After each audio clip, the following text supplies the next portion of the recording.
আমাদেরকে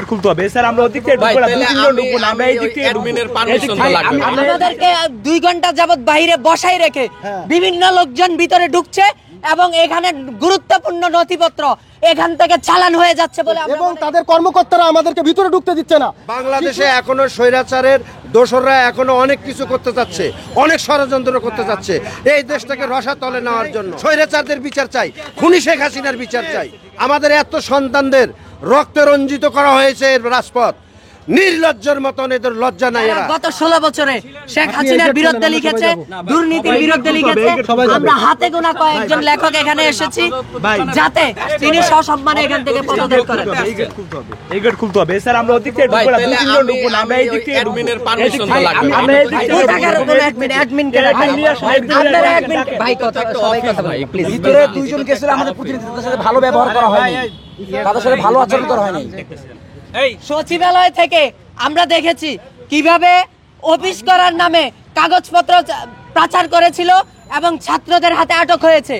আমরা মনে করতেছি আমাদেরকে 2 ঘন্টা যাবত বাইরে বসাই রেখে বিভিন্ন লোকজন ভিতরে ঢুকছে এবং এখানে গুরুত্বপূর্ণ নথিপত্র এখান থেকে চালান হয়ে যাচ্ছে বলে আমরা মনে করি। ফলে এই শিশু একাডেমি আমাদের লেখকদের সম্পত্তি, এটা কারো বাবার সম্পত্তি না। এখানের কোন নথিপত্র আমরা বের হইতে দেব না। ফলে এই শিশু একাডেমির নিরাপত্তার জন্য আমরা যেসব লেখক এখানে অবস্থান করছি আমরা ভিতরে যাব। যদি আমাদেরকে আটকানো হয় আমরা জোর করে হইলেও ভিতরে যাব। এবং তাদের কর্মকর্তারা আমাদেরকে ভিতরে ঢুকতে দিচ্ছে না। শিশু একাডেমির একমতো একটা প্রতিষ্ঠান, আমি কবি পলিয়া রোহিত বলছি। এখানে আমি আসছি, এখানে আমরা 3 ঘন্টা দাঁড়িয়ে রাখছে, এই গেটটা তারা খুলতে না। এখানে কতিপয় কিছু কর্মকর্তারা তারা আমাদেরকে এটা আটকে এই গেট খুলছে না। আমরা এখন ভিতরে ঢুকতে চাই, মিডিয়া সহ আপনারা খুলতে বাধ্য। আমরা কবি শিল্পী লেখকরা আছি, এই প্রতিষ্ঠান আমাদের ভাই। এই প্রতিষ্ঠান সংস্কারের জন্য আমরা কথা বলছি, এই প্রতিষ্ঠান ভিতরে আপনি খোলেন, গেট খোলেন। আমাদেরকে অপমান অপদস্থ করা হচ্ছে। আমরা এখানে আসছি আমাদের প্রতিবাদ জানানোর জন্য, আমরা আসছি এখানে ন্যায়সঙ্গত কথা বলার জন্য, আমরা আসছি এখানে যৌক্তিক আমাদের কথা তুলে ধরার জন্য। আমাদের কিছু দাবি দাবা আছে, সেই বিষয়ে আমরা কথা বলার জন্য আসছি। অথচ এখানে গেট বন্ধ রেখে আমাদেরকে অপমান করা হচ্ছে, এটা ঠিক না, এটার ধিক্কার জানাই। এখনো বাংলাদেশে এখনো স্বৈরাচারের দোসররা এখনো অনেক কিছু করতে চাচ্ছে, অনেক ষড়যন্ত্র করতে চাচ্ছে এই দেশটাকে রসাতলে নেওয়ার জন্য। এদের মাইন্ডটা চেঞ্জ হচ্ছে না, এদের বিবেক বিকৃত। এত ছেলে মেয়ের, আমাদের এত সন্তানদের রক্তে রঞ্জিত করা হয়েছে এর রাজপথ, নির্লজ্জের মতন এদের লজ্জা নাই। এরা তারপরে এরা রাজনীতির কথা বলে, এরা এইভাবে আমাদেরকে অপমান করা হচ্ছে গেটকে বন্ধ রেখে। এটা আমি নিন্দা জানাই, আবারও বলতেছি এটা খুবই নিন্দনীয় বিষয়। আমি একজন শিল্পী, বাংলাদেশের কারুরত্ন। আসলাম এখানে, এসে দেখি যে সে আমাদের যে অবস্থা এখানে শুধু বাধাই না, সম্পূর্ণরূপে গেটটাকে এখানে বন্ধ করে রাখা হয়েছে। এর কারণটা কি? এটা বৈষম্য না? প্রতিবাদ করা হচ্ছে এর বিরুদ্ধে। যারা স্বৈরাচারের দোসর, তাদের উপরে বিচারের একটা দাবি তোলা হচ্ছে, একটা সংস্কার চাওয়া হচ্ছে। সেই জন্য এই গেটকে বন্ধ করে রাখা হবে কেন? আমি নিন্দা জানাই, কঠিন আকারের নিন্দা জানাই। স্বৈরাচারদের বিচার চাই, খুনি শেখ হাসিনার বিচার চাই। মানুষকে অপমান করা হচ্ছে কিনা যে গেস্টকে ডেকে এনে গেট বন্ধ করে রাখা? অবশ্যই এই যে যারা আজকে এখানে লেখক বা শিল্পী যারা আসছে, অবশ্যই তাদের জন্য এটা অপমানজনক বলে আমি বোধ করি ব্যক্তিগতভাবে। ওকে, আমি মোহাম্মদ জাকির হোসেন, চারুকলা অনুষদ, কারুশিল্প বিভাগ। আমি বাংলাদেশের শ্রেষ্ঠ কারুরত্ন পুরস্কার প্রাপ্ত, ILO international labour organization certificate প্রাপ্ত আমি একজন নিজে শিল্পী। শিশু একাডেমির মহাপরিচালক লেখক আঞ্জির লিটন, তিনি একজন শিশু সাহিত্যিক। আমরা ভেবেছিলাম যে ছড়াকারদের মন শিশুর মতো নরম হয়।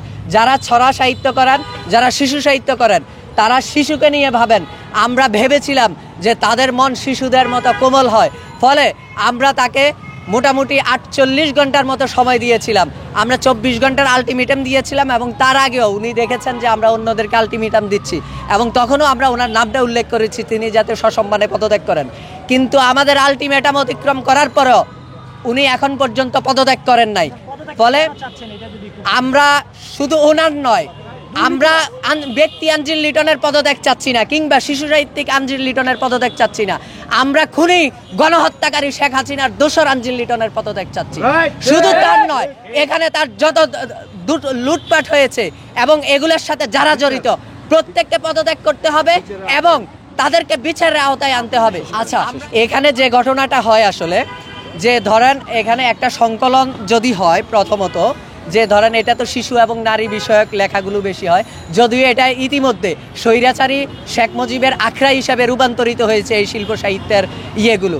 তো এখানে আসলে ধরেন একটা সংকলন যদি হয়, ধরেন কিছুদিন আগে একটা ছড়াবার্ষিকী টাইপের শেখ মুজিবের ইয়ে উপলক্ষে হয়েছে, তো ধরেন যে একটা সংকলন আসলে 1000 কপি ছাপানোর একটা প্রজেক্টে ধরেন একটা বই 1000 কপি ছাপাবে, এরকম একটা বাজেট হয়। এটা 1000 কপি না ছাপিয়ে তারা ছাপায় 100 কপি 200 কপি। এবং এখানে ধরেন যদি 300 জন লেখক লিখে, তাদের সম্মানী যদি কথার কথা যে 3000 টাকা করে হয়, তারা হচ্ছে দেয় 1000 টাকা করে।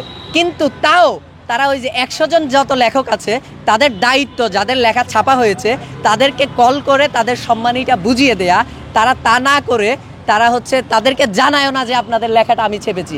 যেমন আমার এই যে ছড়াবার্ষিকীতে আমার লেখা ছেপেছে, আমি জানিও না, আমাকে আমার এক লেখক বন্ধু ফোন দিয়ে বলল যে আপনার তো লেখা ছেপেছে, আপনার সম্মানীটা এসে নিয়ে যান। আমি পল্টনে ছিলাম, হেঁটে এসে দেখলাম যে আমার লেখা ছাপা হয়েছে। আমার লেখা ছাপা হয়েছে, ওই অনুষ্ঠানে আমি দাওয়াত পাইনি। কেন পাইনি? কারণ আমি আওয়ামী লীগের বিরুদ্ধে আন্দোলন করি, আমি শেখ মুজিবের বিরুদ্ধে লিখি, আমি স্বৈরাচারদের বিরুদ্ধে লিখি। তো আমার লেখা যেহেতু ছাপা হয়েছে, আমার লেখাটা ছিল শিশু সাহিত্যের একটা লেখা, আমার সম্মানীটা তো লেখক হিসেবে আমি প্রাপ্য। তারা তো অন্তত আমাকে এখানে দাওয়াত না করতে পারতো, আমার সম্মানীটা তো আমাদেরকে বুঝিয়ে দিতে পারতো, এটাও করে নাই। শুধু এই ধরনের নয়, বহু ধরনের লুটপাটের আখড়ায় এগুলা পরিণত হয়েছে, এগুলা সুস্থ তদন্ত দরকার।